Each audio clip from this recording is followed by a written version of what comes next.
Bienvenue sur Invest Academy et j'espère que vous allez bien. Ici, on ne parle pas de spéculation, mais bien d'investissement en bourse à long terme sur des sociétés de qualité. Cette vidéo ne représente pas un conseil d'investissement. Je suis un investisseur particulier qui partage son avis sur certaines valeurs. Est-ce qu'on a une opportunité d'investissement sur la société Synergie qui est dans le secteur de l'intérim? C'est la question à laquelle on va essayer de répondre après d'excellents résultats 2022 et des perspectives 2023 qui restent prometteuses. Avant cela, on va revenir un peu sur en fait le groupe CRIT. J'ai fait une vidéo hier, j'ai fait une vidéo, oui, hier du coup, sur CRIT et j'ai été un peu trop optimiste, je pense, au niveau du calcul de la valorisation. Donc là, je vous ai repris le petit calcul ici.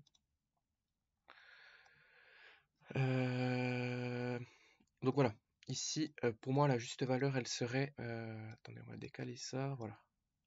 Ici.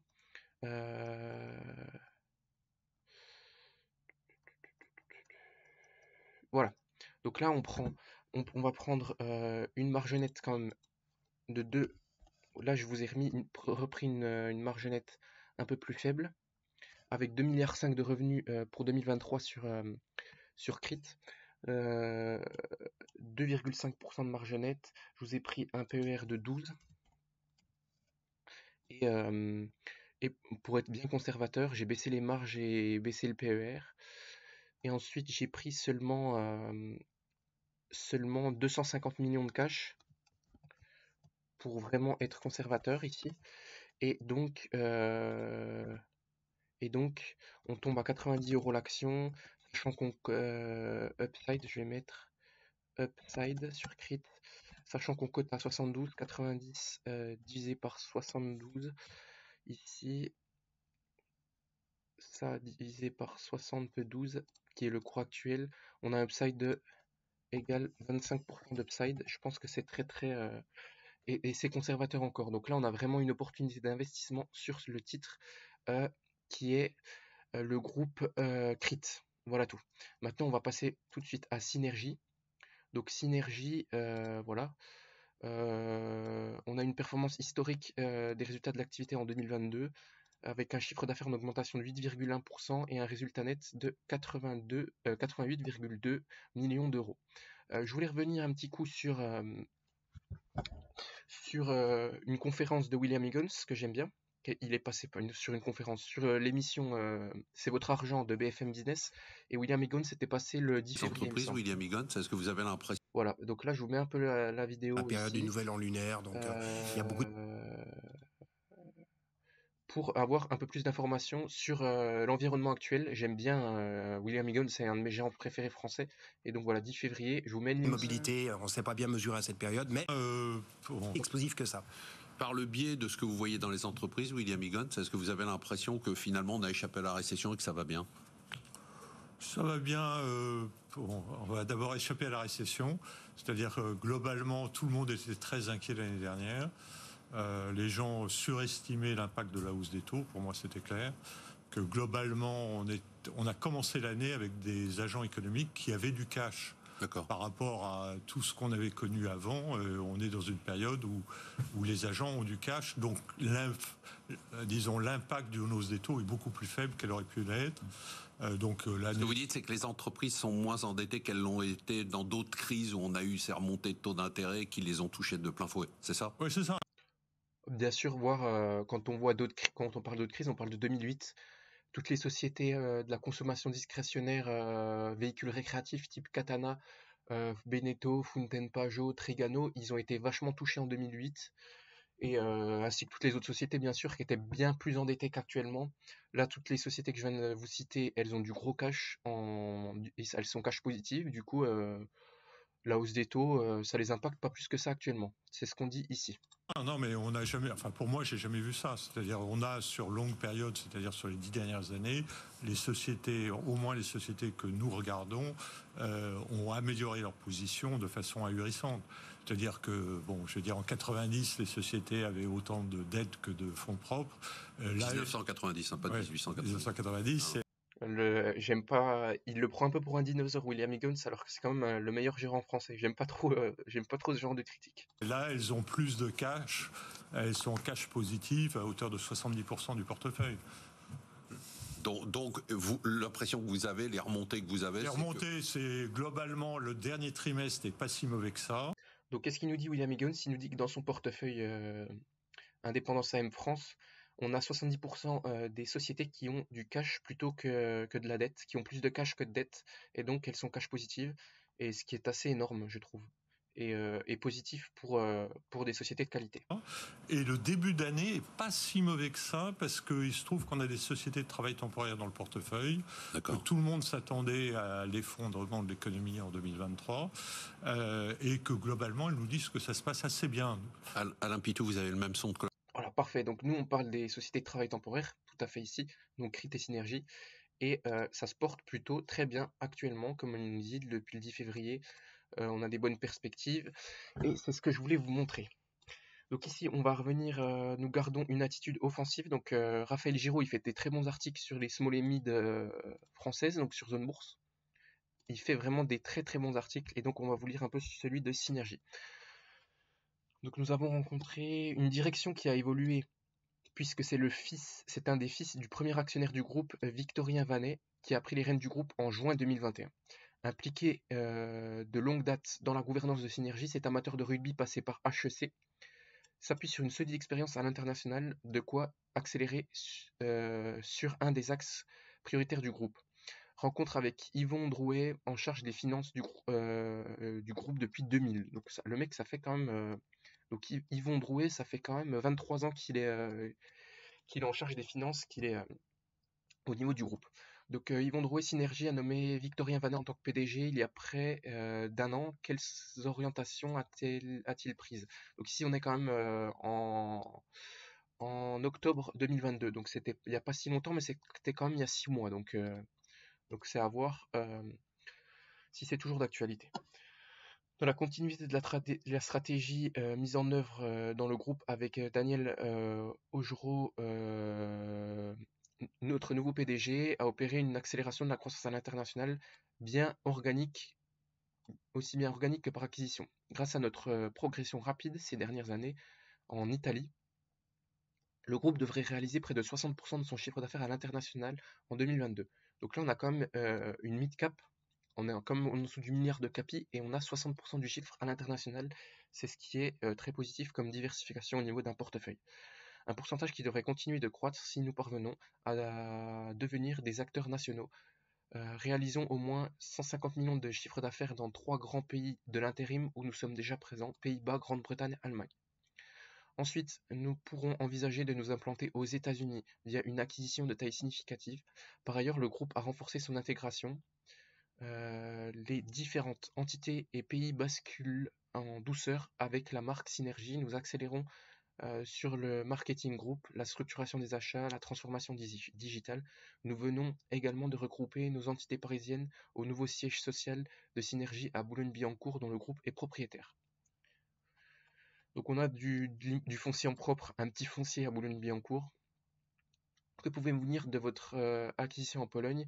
Intercadra est pour nous une acquisition de taille moyenne dans un nouveau pays d'implantation pour Synergie avec 53 millions de CA en 2021. Nous rachèterions 100% du 6e acteur polonais, disposant de 16 agences et d'une forte présence en Allemagne dans le domaine de l'aide à domicile. La société est en croissance, pouvant compter sur une main-d'œuvre ukrainienne abondante et dégage des marges conformes à celles du groupe. Le prix de la transaction est raisonnable. Donc là, vous voyez depuis 2014 une très très belle croissance et on a moins été touché pendant la pandémie que Crit, parce que Crit notamment, il a une partie service dans l'aéroportuaire et qui a souffert d'une baisse d'activité de 90%, et aussi en France qui a souffert d'une baisse de 70%, 70-75% pendant la pandémie. Et ici Synergie est plus internationale, donc a beaucoup moins souffert. Et donc c'est ce qu'on aime chez Synergie également. Mais on n'a pas la partie aérienne qui fait plus de marge que la partie intérim. Chez Crit, ici, on n'a qu'une partie recrutement, intérim, travail temporaire. Donc les prix de vente des sociétés sur le marché s'est-il tassé? Nous observons effectivement une inflexion dans les prétentions des vendeurs, nous essayons de ne pas payer plus de 6 fois l'EBITDA.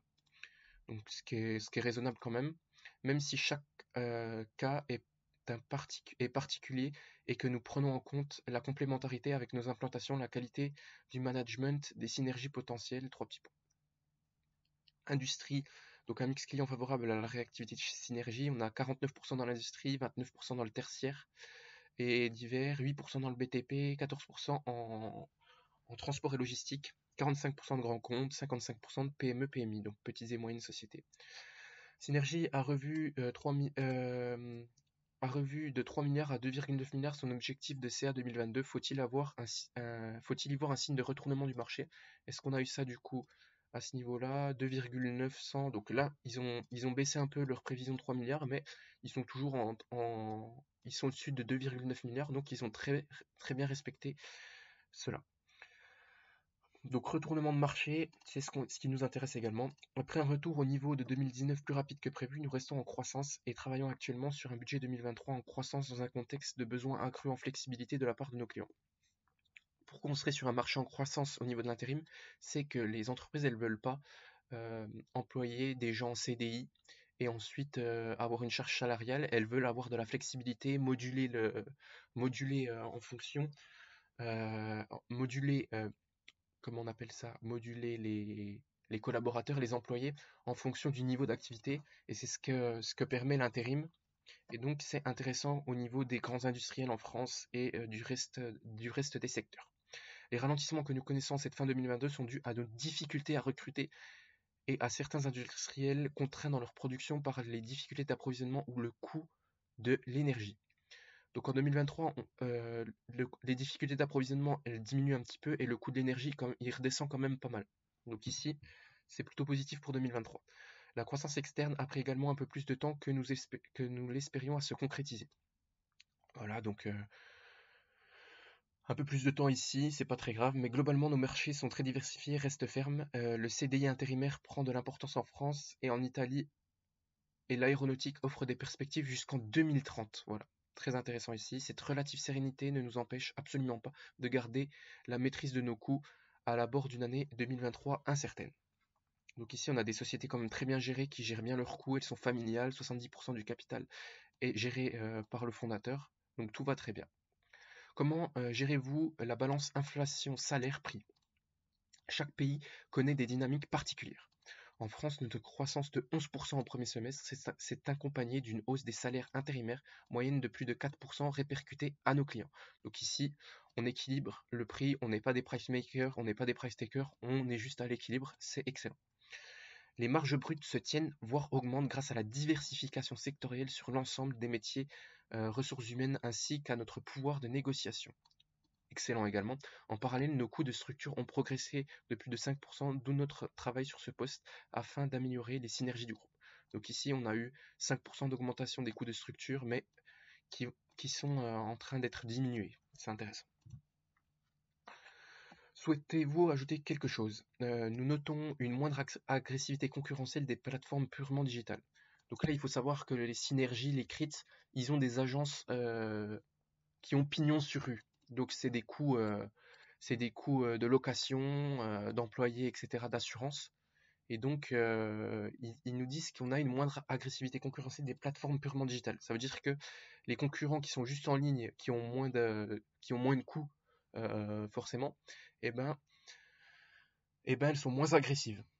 Et on nous dit soit car elles sont restées indépendantes et cherchent le chemin de la rentabilité, voilà, donc elles n'étaient pas très rentables et elles essayent de l'être, soit car elles se sont fait racheter et connaissent des problèmes d'intégration. Donc c'est difficile de les intégrer et d'avoir des bonnes synergies. Pour notre part, nous continuons d'investir dans les outils numériques pour fluidifier les échanges avec nos partenaires candidats, intérimaires et clients, et alléger le travail administratif de nos forces opérationnelles. Enfin, nous avons commencé à racheter des actions sur le marché compte tenu de la faible valorisation boursière de notre groupe. Oui, là c'est excellent aussi, on a du rachat d'actions. Là on voit que depuis 91 on a eu 3000%, le cours a fait 3000%, ce qui est vraiment pas mal. Et là sur 5 ans on est flat. Donc sur 5 ans on est flat malgré la création de valeur. Et sur un an franchement ça avait très très souffert à un moment, donc là, on avait une très belle opportunité ici. Ici, à 22 €, ça nous aurait fait un upside de 46%. Mais ça reste toujours une très belle opportunité d'investissement synergie. Donc on est à ce niveau-là. Ici, qu'est-ce qu'on nous dit? Runtime, on a acquis runtime, voilà, c'était tout. Qu'est-ce que je voulais vous montrer? Voilà, on va lire les rapports financiers ici, les résultats annuels. Donc voilà. Donc vous voyez, tout est en progression. C'est vraiment pas mal. Donc ici, on nous dit qu'on est le leader des ressources humaines en France, 5e en Europe, 17 pays dans le monde, 800 agences et 5000 collaborateurs permanents, 5000 salariés. Donc ici, qu'est-ce qu'on nous dit? Je vais dézoomer un peu quand même.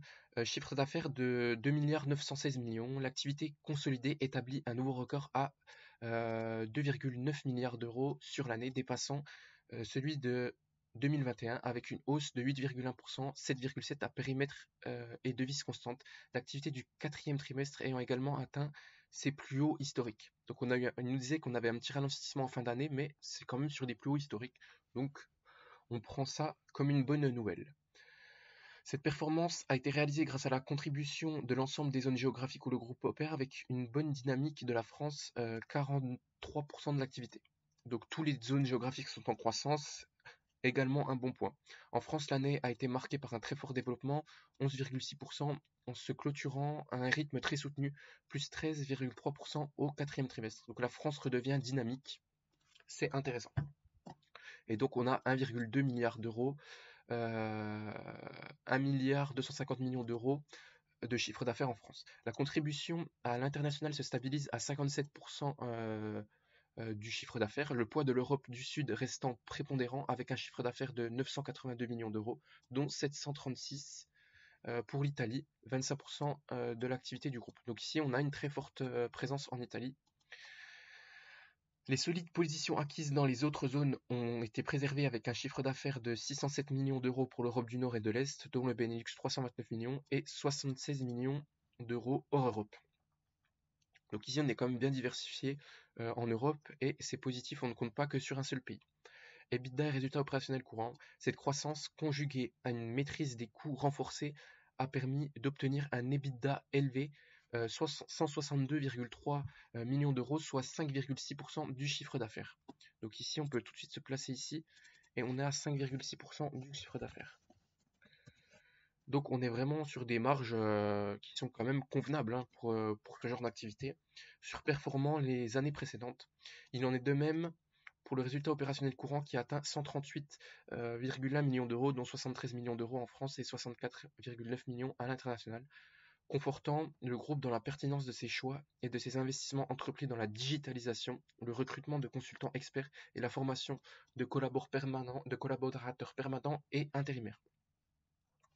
Au niveau du résultat opérationnel, il est de l'ordre de 129,4 millions d'euros, compte tenu notamment d'amortissements incorporels liés aux acquisitions limitées à 4,8 millions d'euros et d'une opération de dépréciation de goodwill de 2,6 millions d'euros. Résultat financier bénéficiaire 0,9 millions d'euros se compose notamment d'un coût de l'endettement financier en amélioration et d'une perte de change de 0,9 millions d'euros. Après prise en compte d'impôts pour 42,1 millions d'euros, le bénéfice net consolidé s'établit à 88,2 millions d'euros, dont 83,8 millions d'euros en part de groupe contre 75,7 en 2021. Structure financière renforcée. Le groupe reste très solide avec des capitaux propres s'élevant à 612,8 millions d'euros, une variation du besoin en fonds de roulement positif de 18 millions d'euros et d'une trésorerie nette de tout endettement de 240,8 millions d'euros. Donc ici, on peut tout de suite se placer là. On a 241 millions d'euros de... Ici, 241 millions de cash net. Perspective 2023. Le climat économique incertain en ce début d'année incite à la prudence. Toutefois, le groupe maintient une activité en progression, comme en témoignent les 2 premiers mois de l'exercice. Donc ici, on connaît déjà ce qui se passe sur les 2 premiers mois, puisqu'on est en avril, et tout va bien pour l'instant, on est en progression. Donc c'est vraiment très bon. La récession, comme le disait William Higgins ici, elle n'a pas l'air de se matérialiser en France et dans les autres pays d'Europe. Le groupe réaffirme ses ambitions avec pour objectif un chiffre d'affaires à 3,2 milliards d'euros. Donc ici, en 2023, on est à 3,2 pour 2023. Une amélioration de sa rentabilité, donc on va encore améliorer les marges. Il poursuit activement, grâce à structure financière très solide, l'étude de nouvelles acquisitions pour accélérer sa croissance tout court. Pour mémoire, le groupe polonais Intercadra a intégré Synergie en décembre 2022, chiffre d'affaires de 58 millions d'euros en année pleine, et un accord a été signé en mars 2023 pour la reprise du groupe allemand Runtime, chiffre d'affaires 2022, 73 millions d'euros. Donc des petites cibles, mais qui vont avoir quand même un bel impact sur le résultat. Donc on propose un dividende de 80 centimes par action, soit une distribution globale de 19,5 millions d'euros. Voilà tout. Ici, si on passe rapidement sur la petite présentation. Donc voilà, on voit une très belle croissance depuis 2014 avec un chiffre d'affaires qui était à 1,6 milliard d'euros et là on est à 2,9 milliards d'euros. Donc là, depuis 2014, on prévoit en 2022 3,2 milliards d'euros, donc un doublement du chiffre d'affaires en 9 ans. Donc franchement, c'est de la très belle croissance quand même. Voilà, donc ici on est diversifié, 20% en Europe du Nord, 42% en France, 43% en France, 33,7% en Europe du Sud et 2,6% hors Europe, pardon. Ici, donc industrie 49%. Donc on va se placer ici, on va tout de suite mettre ici industrie 49%, on a dit. Donc 49%. Et ça a l'air plutôt de bien se porter actuellement. Et tertiaire, 29%. Ici, tertiaire. Ici, 29%. À ce niveau-là, donc croissance du chiffre d'affaires en 10 ans, on va tout de suite se placer à ce niveau-là. On enlève ces deux choses. On se met ici revenu. CAC-GR, voilà, c'est ça qu'on veut. Et là, ici, sur 10 ans, on a eu un revenu en croissance de 7,24%. Donc on est vraiment pas mal. 7,24% par an, hein, chaque année. Donc on est vraiment sur une très belle croissance. Ici, par an également. Donc on est supérieur à Crit ici. Mais Crit a sacrément souffert pendant la pandémie avec sa partie multiservice aéronautique. Avec les compagnies aériennes. Et donc ça a dû peser quand même sur la croissance du chiffre d'affaires. Donc franchement, on a ici de belles sociétés, les marges sont comparables quand même. Au niveau du rendement du dividende ici, est-ce qu'on a actualisé en 2022?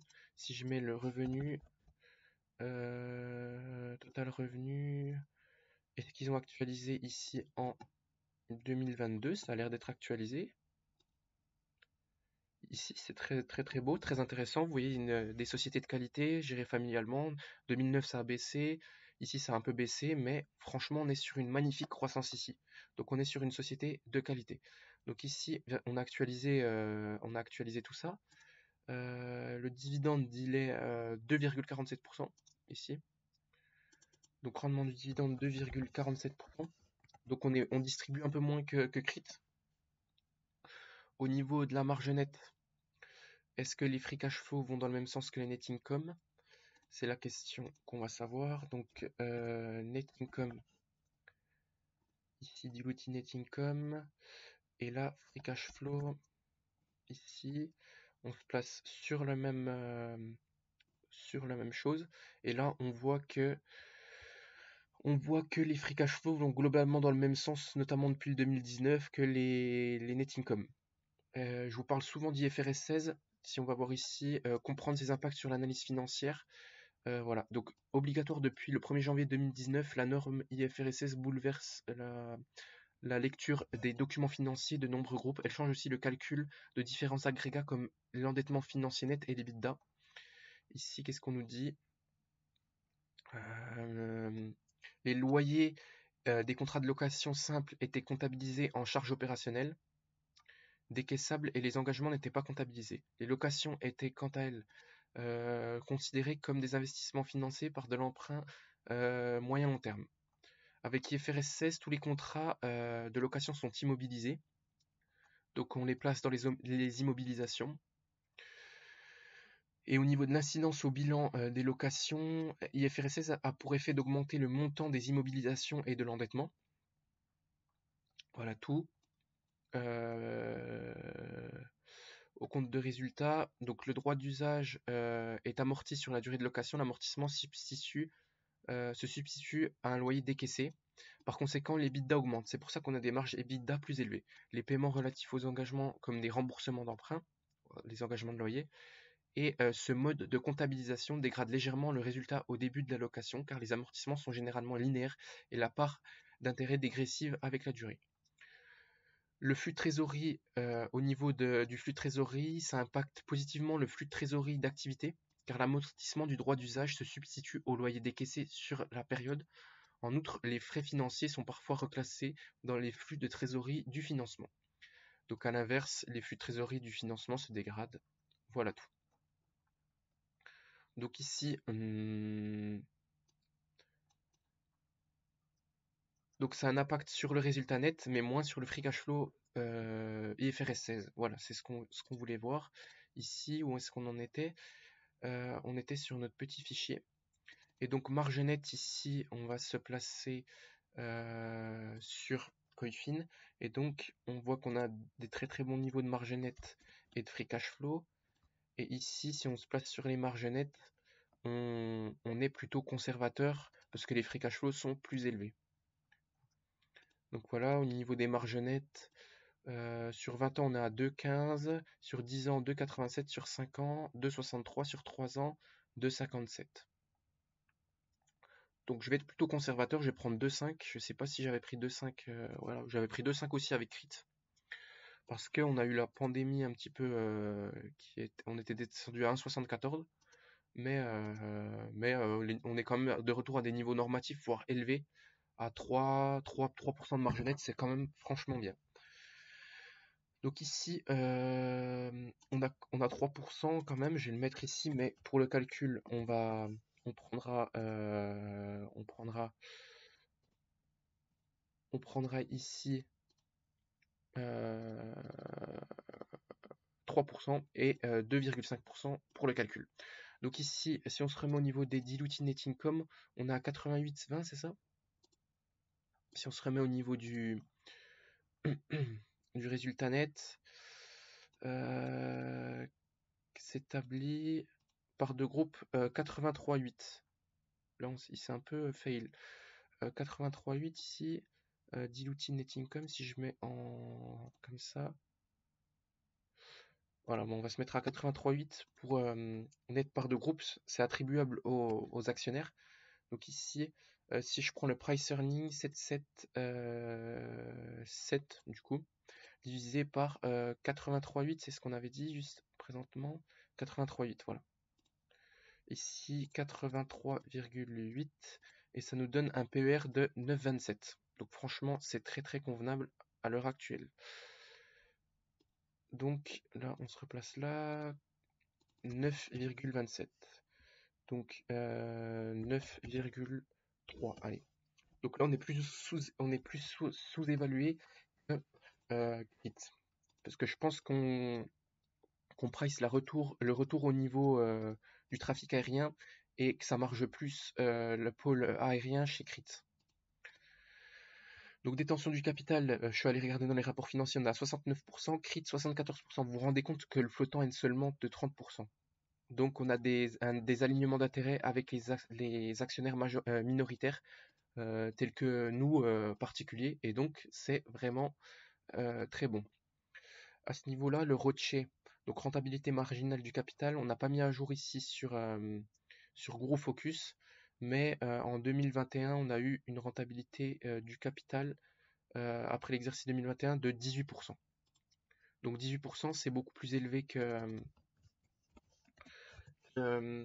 Crit. Pourquoi? Parce que Crit, elle avait beaucoup souffert pendant la pandémie, plus que Synergie, et donc ça impacter les marges et la rentabilité marginale du capital également.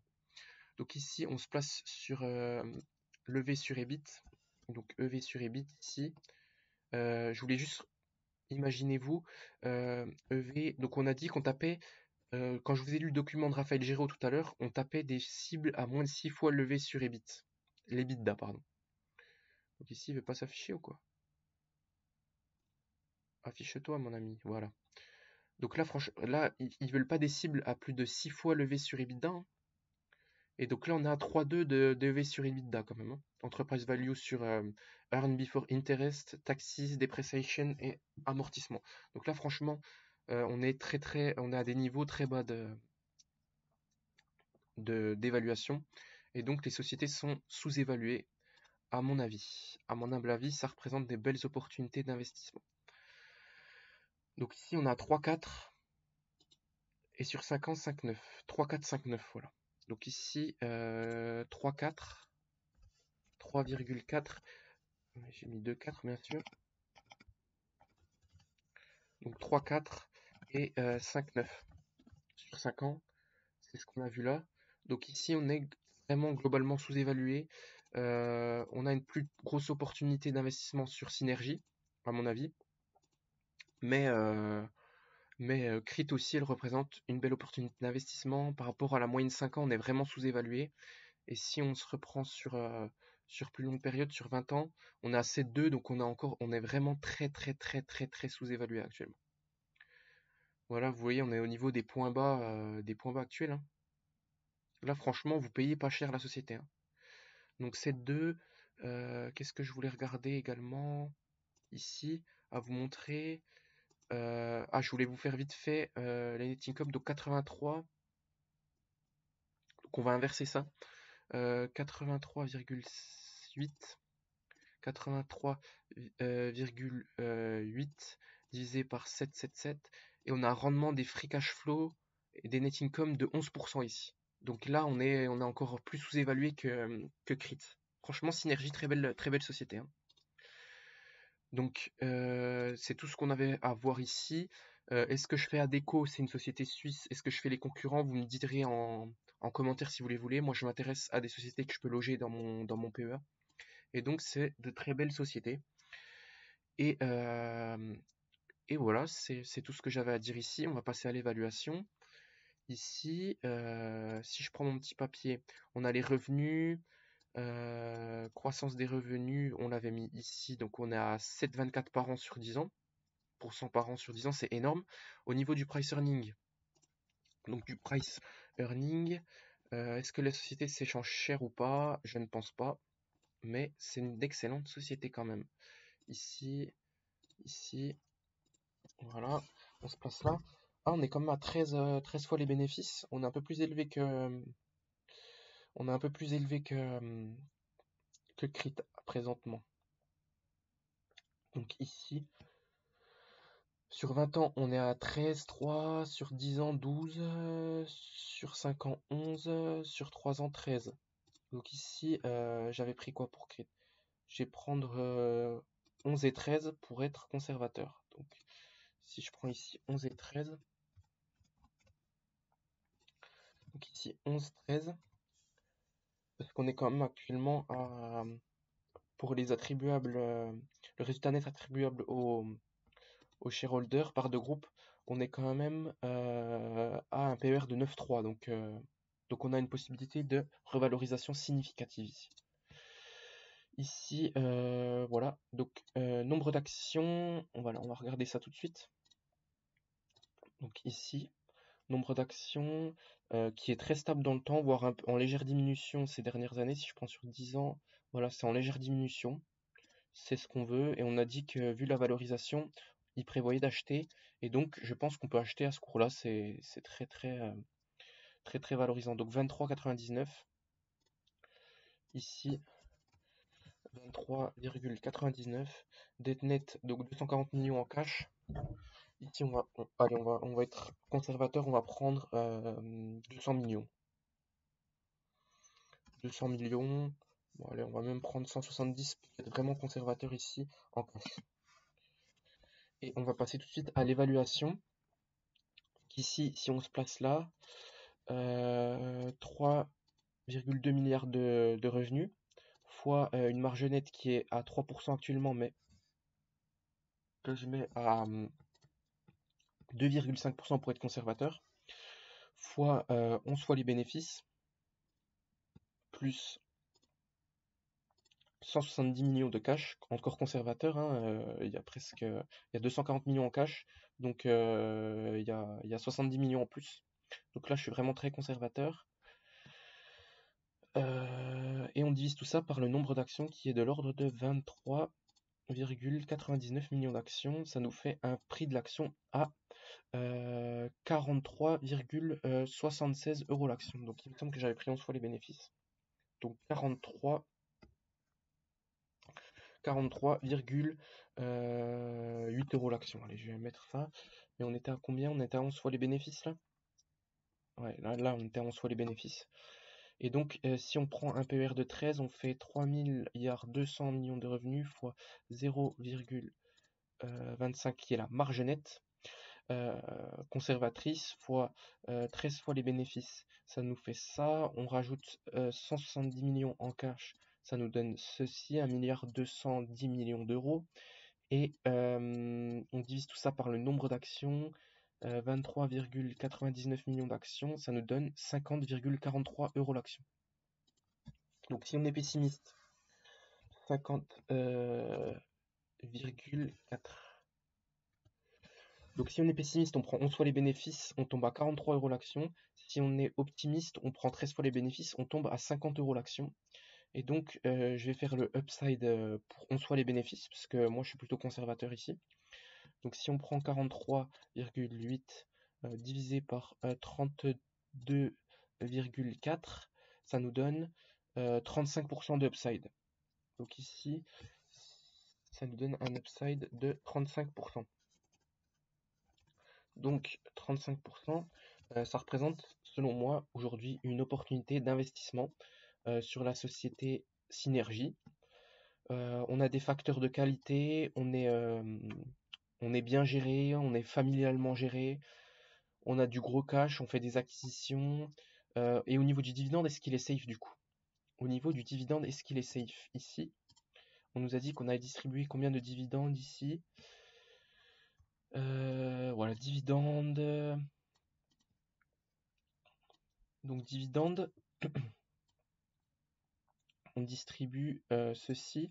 Est-ce que ça nous fait la même chose que la dernière fois avec l'autre? Donc on va faire 19 millions d'euros. Le payout sur la market cap. Donc le price, qu'est-ce que je fais? Donc on fait 19,5, pardon, je me perds un peu, divisé par 777 et on tombe sur 2,5% de rendement du dividende. Est-ce qu'on a ici, c'est ce qu'on a ici avec Coifin. Donc Coifin est à jour, c'est ce que j'aime plus que Guru Focus. Donc ici, voilà. Donc là, dividende rendement, on a 2,5% présentement. Voilà, 2,5%. Donc c'est vraiment très très safe. 2,5%. Sachant que si on vous distribue la totalité des free cash flow ici, comme je vous l'ai dit juste avant, la totalité des free cash flow, où est-ce qu'ils sont? Voilà, on a 10,7% de rendement. Donc les net income. Donc net income égale 10,7%. Donc là, franchement, vous prenez pas beaucoup de risques sur ce type de société. Il y a du cash, on est en croissance, le marché est prévu en croissance également. Et ça représente une très très belle opportunité d'investissement. 5 x 2, 10. Donc on peut redistribuer. On a un payout de 20% ici à peu près. Donc ce qui est très raisonnable ici. On a du gros cash, 240 millions. Et c'est vraiment beau, voilà. Ce que je pouvais vous montrer également, ici, c'est... qu'est-ce que je voulais vous montrer? Shareholder Equity. Ah, je ne l'ai pas ici. Ah, ce qu'on peut faire, c'est vous montrer combien, si vous achetez l'action, combien vous avez en cash présentement ici. Donc on a 240 millions. 240 millions divisé par 23,99. Et là, vous achetez donc 240 millions divisé par le nombre d'actions. Donc en cash, donc là quand vous achetez Synergie à 32 € l'action, vous avez un tiers qui est en cash. Donc franchement, on a une très très belle position cash ici. On a une très très belle position cash. Donc, sachez bien que si vous achetez Synergie, vous êtes protégé. Vous avez un tiers en cash. 33% en cash, c'est assez énorme. Voilà tout. C'était Invest Academy. Dites-moi si vous voulez des vidéos sur Veralia, Ipsos, parce qu'elle m'intéresse également actuellement. Je vais faire une petite vidéo également sur Groupe Guillain qui m'intéresse fortement et que les résultats vont sortir.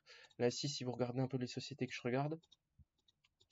Fountaine Pajot qui va sortir, donc je vais finir ma review sectorielle sur Beneteau, Fountaine Pajot et Katana.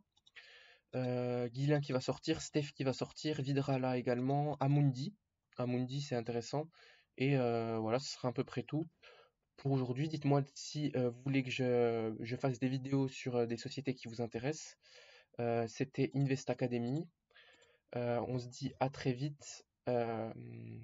N'oubliez pas d'activer la cloche des notifications, de vous abonner, de liker la vidéo et de commenter si ça vous a plu. Ciao ciao!